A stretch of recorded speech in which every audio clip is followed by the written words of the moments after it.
अस्सलाम वालेकुम दोस्तों, मैं सिलेट में मौजूद हूं और पाकिस्तान का लंच के ऊपर जो हालात हैं पाकिस्तान टीम के, अभी भी 182 रन्स की बांग्लादेश की बर्तरी पाकिस्तान के ऊपर मौजूद है। और पाकिस्तान ने आज लंच के सेशन के अंदर 75 रन्स किए हैं और 4 विकेटें पाकिस्तान ने गंवाई हैं। 96 के ऊपर इस वक्त पाकिस्तान के 4 आउट हैं। इस्लाम में खुदकुशी हराम है, लेकिन बैटिंग में खुदकुशी हराम नहीं है। ये आज साबित कर दिया है शान मसूद ने भी और सऊद शकील ने भी। और मैं कल से परसों से कह रहा हूं, बल्कि पिछले कई दिनों से कह रहा हूं कि पाकिस्तान अगर बाबर आजम को दूसरे टेस्ट मैच में खिलाना चाहता था तो शान मसूद को ड्रॉप करते। वो डिजर्व करता है ड्रॉप होना पाकिस्तान की टेस्ट टीम से, और ये हमें एक रिवायत बनानी चाहिए। ये बैट्समैन भी तो पाकिस्तान क्रिकेट टीम को इस जलालत की नहज पर लेकर आए हैं कि ये नई से नई रिवायात बनवाते जा रहे हैं, तो फिर एक टेस्ट कैप्टन को भी प्लेइंग 11 से ड्रॉप करके बेंच पे बिठाना चाहिए था। नहीं किया ना हमने इमामुल हक को ड्रॉप किया, जो ढाका टेस्ट मैच की पहली इनिंग्स में 106 रन्स बगैर किसी विकेट के नुकसान पर ओपनिंग स्टैंड देने वाला ओपनर था ना। आपने उस ओपनर को ड्रॉप करके आपने अब्दुल्ला को ओपनर बना दिया अजान अवैस के साथ। ना अब्दुल्ला चला ना अजान अवैस चला, इमाम को आपने ड्रॉप कर दिया, बनी बनाई ओपनिंग जोड़ी खराब कर दी सिर्फ बाबर आजम का नंबर एडजस्ट करने के लिए और शान मसूद का नंबर एडजस्ट करने के लिए। तो आपका ये वाला फैसला भी गलत साबित हुआ।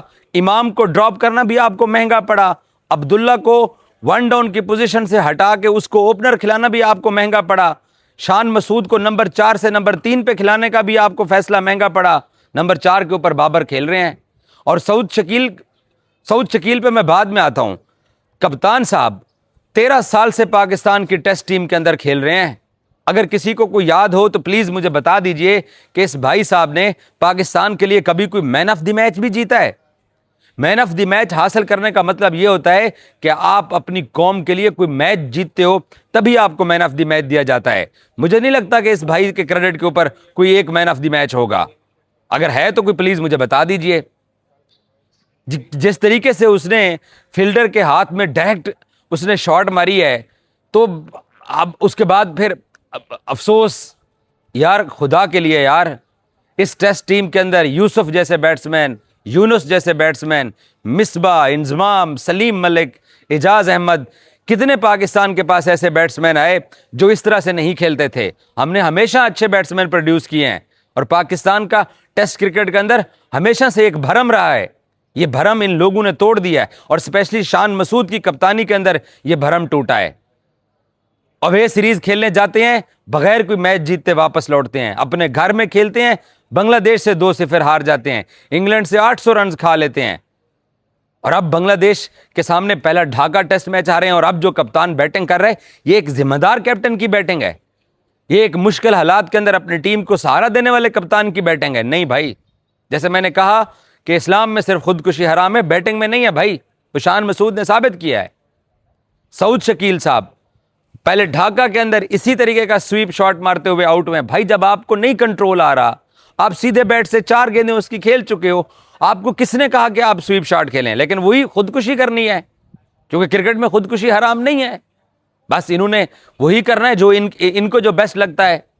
ये कोई आउट ऑफ द फॉर्म इरा नहीं चल रहा, मैं आपको ईमानदारी से बता रहा हूं।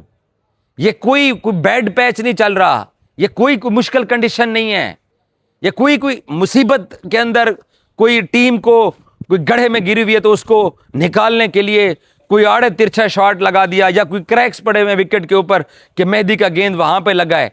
सीधे बैट से खेलते हुए उसको स्वीप शॉट मारते हुए पहले ये वहां पर आउट हुए और अब यहां पर आउट हुए हैं सऊद शकील साहब। सो भाई, अब तो ये मैं कितने दिनों से कह रहा हूं कि ये टीम चीख चीख कर कह रही है कि सानू बदलो, साढ़े बस दा रोग नहीं है, हमसे नहीं हो पा रहा, नए लड़कों को चांस दो। वो नए लड़के भी अच्छे खासे एडजस्ट थे, एक ओपनिंग के ऊपर, एक 1 डाउन के ऊपर, लेकिन तबाह कर दिया हमने। बन्नी बनाई जो टॉप ऑर्डर था, क्योंकि हमने इमाम को ड्रॉप करना था, सऊद शकील को ड्रॉप करते ना आप। अब आगा साहब के हाथ में जो बैट है, दूसरे बाबर साहब हैं, आपके पास एक जोड़ी ये खड़ी हुई है और एक रिजवान साहब बैठे हुए हैं, जिनको एज लगे तो आवाज नहीं आती। विकेट के ऊपर स्पिनर गेंद करवा रहा होता है तो रिव्यू के लिए कप्तान जब मशवरा मांगता है तो चुप खड़े रहते हैं। उनकी बारी है पीछे से। 182 रन की अभी भी बांग्लादेश की बर्तरी बरकरार है। ये 182 रन पाकिस्तान को पूरे करने में ना बड़ा टाइम लगना है भाई। मुझे डर लग रहा है कि कहीं बांग्लादेश 50 रन की लीड ना ले जाए। 50 रन की वो लीड ले गए, उन्होंने अगली इनिंग्स के अंदर फिर वही 150-200 करके पाकिस्तान को 250 पौने 300 रन का टारगेट देना है, और हम फिर इसी तरीके से खुदकुशियां करते जाएंगे, क्योंकि खुदकुशी क्रिकेट में तो हराम ही नहीं है, वो तो इस्लाम में हराम है। यही कुछ कर रही है हमारी टीम। पाकिस्तान क्रिकेट बोर्ड बिल्कुल अपनी जगह पे सच्चा है। मैं पाकिस्तान क्रिकेट बोर्ड को बिल्कुल सपोर्ट करता हूं कि उन्होंने इन लोगों की सेंट्रल कॉन्ट्रैक्ट की एक कैटेगरी खत्म की। हम इस वक्त दुनिया के अंदर आईसीसी का वाहिद फुल मेंबर बोर्ड है जिसके सेंट्रल कॉन्ट्रैक्ट की एक कैटेगरी नहीं है। क्रिकेट बोर्ड ने इनको एक मैसेज देने के लिए अपने सेंट्रल कॉन्ट्रैक्ट से एक कैटेगरी खत्म की थी, क्योंकि ये एक क्लास की क्रिकेट ही नहीं खेलते। ये एक क्लास की परफॉर्मेंसेस देते, इनकी एक क्लास परफॉर्मेंसेस होती तो Pakistan cricket board central contract में एक कैटेगरी रखता। क्रिकेट बोर्ड को भी पता है कि ये एक क्लास के प्लेयर ही नहीं है, ये बी क्लास के प्लेयर हैं। इसलिए क्रिकेट बोर्ड ने इनकी लास्ट ईयर सेंट्रल कॉन्ट्रैक्ट से एक कैटेगरी खत्म कर दी थी। अब दोबारा सेंट्रल कॉन्ट्रैक्ट नया सर पे आ चुका है।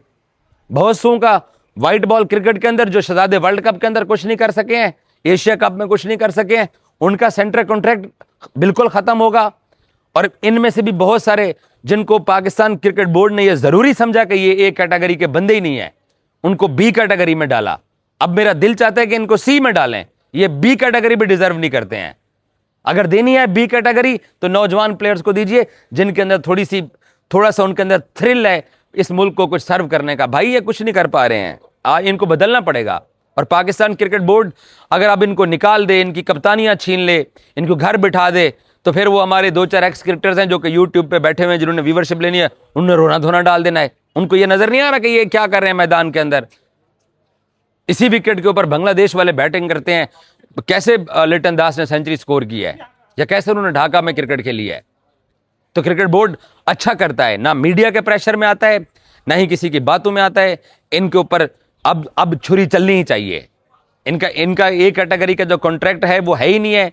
ये बी क्लास के ये प्लेयर हैं, इनको अब सी क्लास के अंदर डालना चाहिए अगर कोई 2-4 को आगे कंटिन्यू भी कराना है।